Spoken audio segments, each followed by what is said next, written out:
Oh, good evening, everyone. We are back again, round 2 with the RedCat Gen 8 Scout 2. Last evening, we had installed this Traxxas TRX4 Defender roof basket and this no-name light bar. Didn't get around to hooking up this light bar. This evening, we're going to install a homemade LED light kit. This was removed from the red TRX4 Bronco. We have quite a section of lights here, so this will probably be getting chopped down, resoldered together, and custom fit for the Scout. We have two choices for the lights as far as powering them. We can power them with a 4AA battery pack, such as this, or a traditional 4AA battery pack, which I have laying around. Second choice, and my more preferred choice, is I'm going to crack into the receiver box there, see if there's a third channel on that receiver. If so, then I will be binding this vehicle to my niece's other radio, which is this Spectrum DX4C. We will be rebinding that truck to this radio. She already has two other vehicles tied into this radio. So we're going to go ahead here, get the body off of this truck, take the receiver cover off of it, and see what we're working with. Got our body off, looking at the receiver right now, the receiver cover. We have our stuff being plugged in right here. We're going to go ahead and unplug this stuff, get this cover off of here. I've never removed this before, so I'm not too sure what we're in for. That unplugged very easily. A little surprised by that. Same with this one. No dielectric grease of any kind on here, on either one of these connectors. Dry as a bone. So we'll address that as well. Let's take a peek down in here, get this cover off, and see what we're looking at. And we basically just have two screws to remove, I believe. One right here in the front and one right here in the back. So we'll go ahead and get those out of there. One. Not in there very tight. I'm just using the end of my little driver here. And that's our second one. Alright, well, having removed the receiver box cover, we can see our receiver right there on the inside. And I'm not seeing any kind of gasket around on this here cover. No gasket whatsoever. Looking at the bottom where it was sitting in here, absolutely no gasket of any sorts around this edge. So yeah, might want to be careful going in water. Don't know if I'd really want to take it above this step, just because of that little factor there. So let's get a peek at our receiver here and see what we're looking at with that. Here we are, everyone, looking at our receiver, the RedCat R3E. It is a 3-channel, so that's cool to know. Bind plug. We have our polarity there, positive and negative. 2.4 gig, fail-safe key, and a signal LED, so taking a peek at that. So that's cool. We do have a 3-channel. We'll go ahead here and get something plugged into this third channel, as well as binding it up to our other radio. Turning on our DX4C radio, and I'm about to cycle through the models. And our twin hammers, our stadium truck, and this will be the Scout 2. So we will get that one renamed here in a minute. Get it up to bind. Clicking on bind.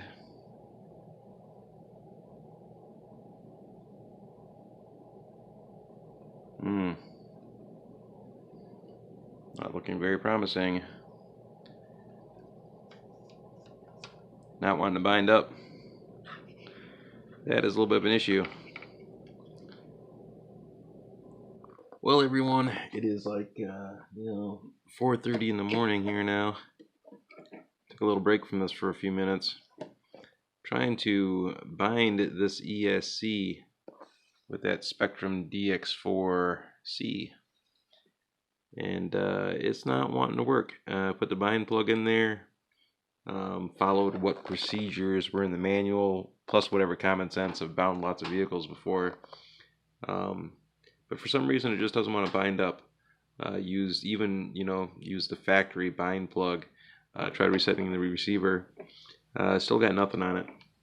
just doesn't want to bind up with that Spectrum radio for some reason. You go ahead and turn the other radio back on, and boom, everything works. You don't even have to try to rebind it.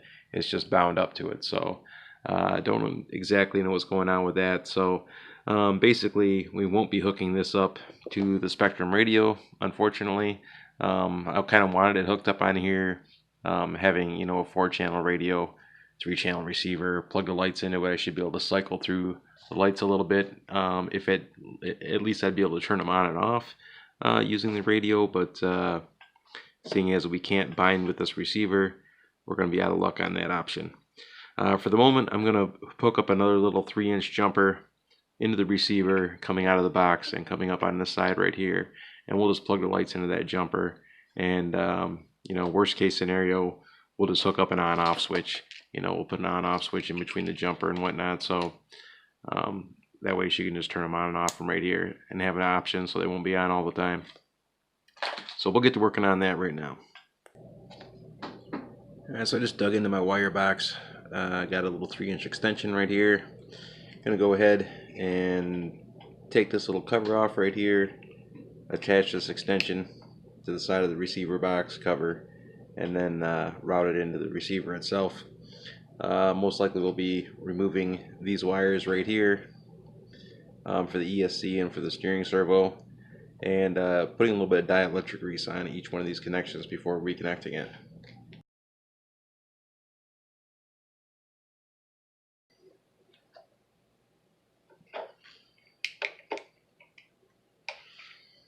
Sorry about that, everyone. Get my hand in the way there. Oh, and this Futaba connector just does not want to fit in here. A little bit of a clearance issue. These little plastic tabs on either side. So I'm probably going to come in here with a razor knife maybe and just trim off that plastic right along that edge a little bit in hopes that we can get it to fit in. But it might be a little bit tricky since we have that screw attachment right there. So it's going to be a little bit tough getting any extra room out of that spot. So basically just took a razor knife to the lower portion right here. Kids, once again, if you're handling a razor knife, X-Acto knife, have your parents do this for you. These things are very sharp, very easy to cut yourself. I'm just putting it right on the edge of this plastic fin there. Just sliding that knife right on down the edge there.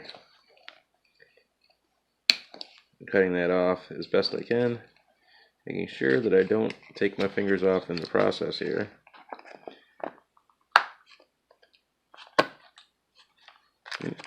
Stuff is getting in the way. You guys can't see what's happening. Get the general idea though, eh? Now I'm going to hold it flat and see if I can take a little sliver off the edge of here, just to get a little bit better access on that. Excuse me if you can't see very well.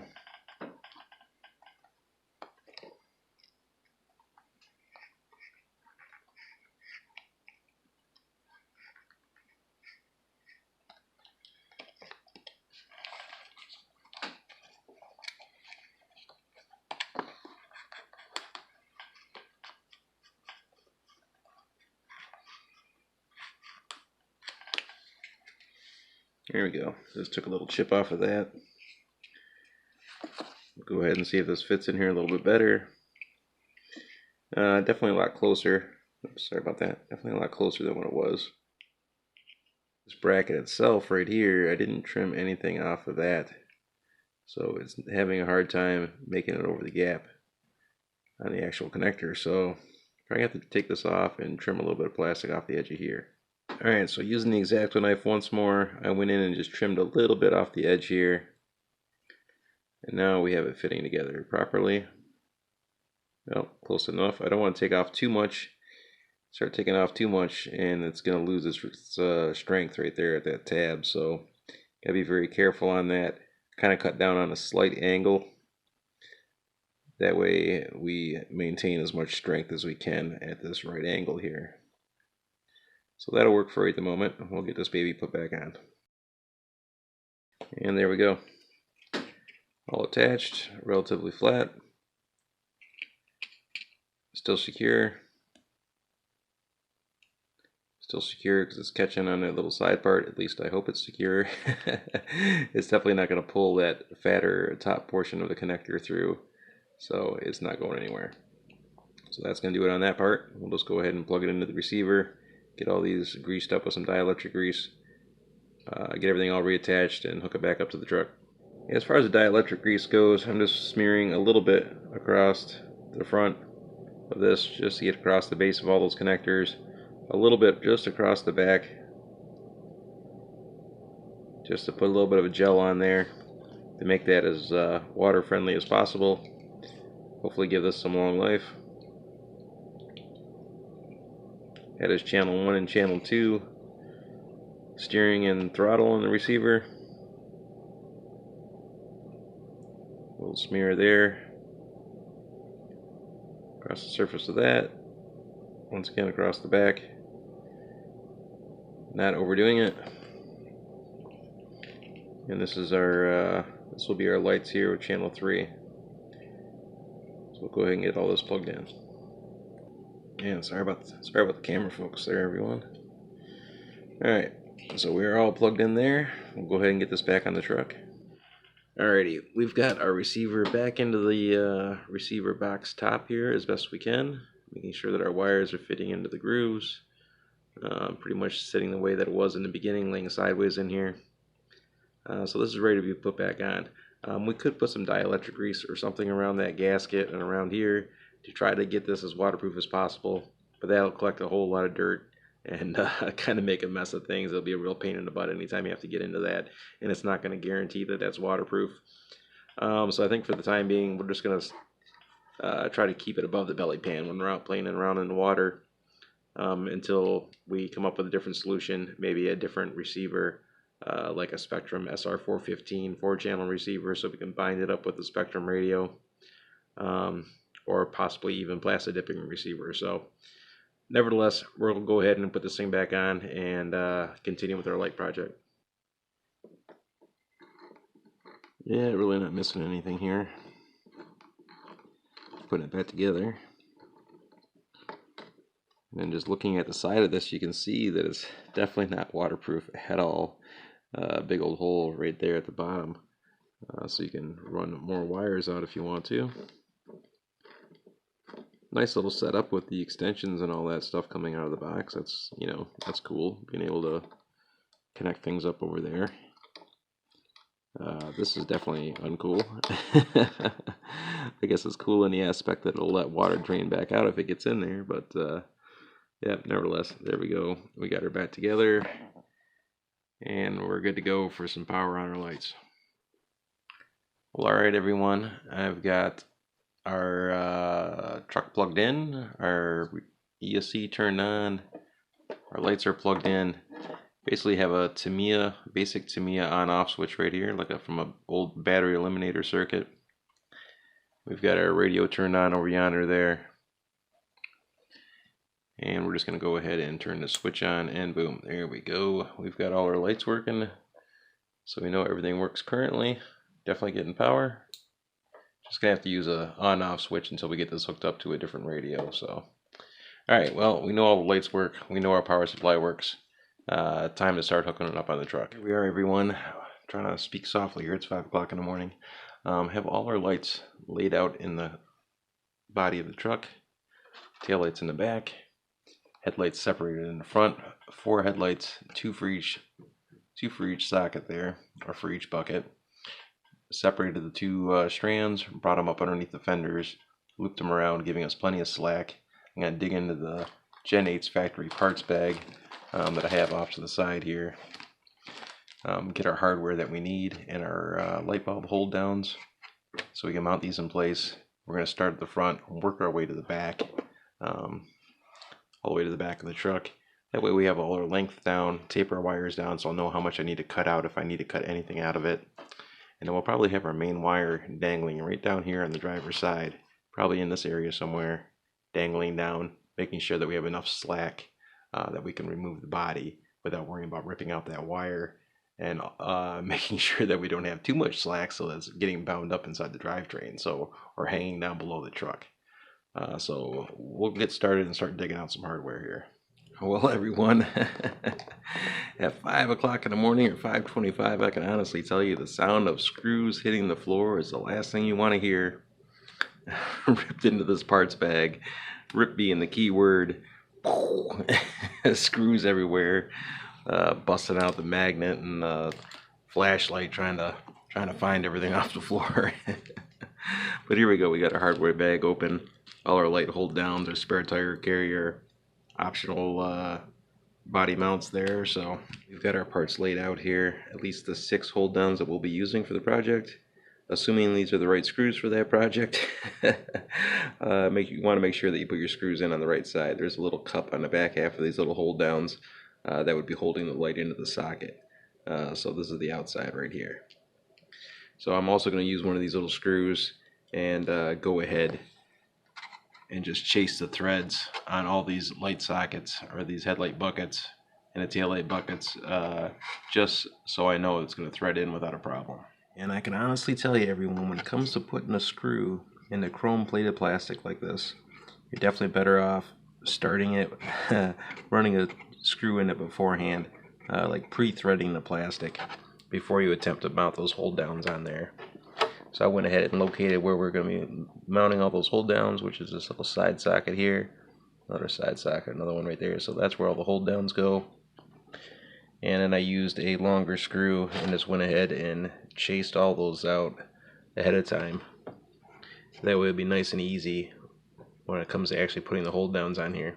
I can tell you right now, right off the bat, it would be a lot easier doing this without these without these inner fender wells in here, but quite the pain in the butt to remove them. So not going to be removing them, just going to be working underneath them.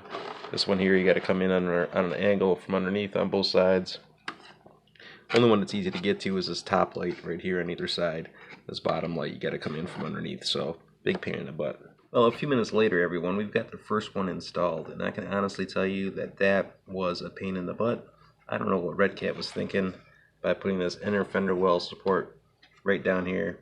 Virtually impossible to get this light plugged in. Had to pull the wires up through the bottom, making a loop up top on the inside of the fender, shoving the light in this way, rotating it down into position, and then putting this clamp on and trying to rotate it further down into position to screw it into place. And that screw is like right on the edge of this line.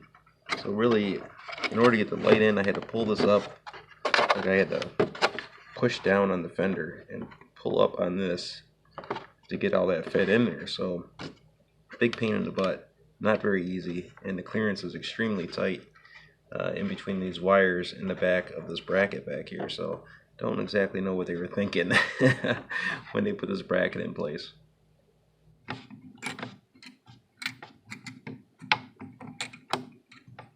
This one's pretty straightforward. Still have to finish tightening down the screw, but once again, you got to run these wires back in afterwards and pull everything tight, get them all out of the way. But this one was the easiest one so far. Nice and accessible. I don't know if you guys are going to be able to see this or not, what I have to do to get this in here. Light bulb in hand, pushing the fender down to feed that into place just like that. And then I'm going to be tucking these wires back underneath here. Next challenge is going to be getting the getting the little hold down onto the wires and positioning that right, and then screwing it into place.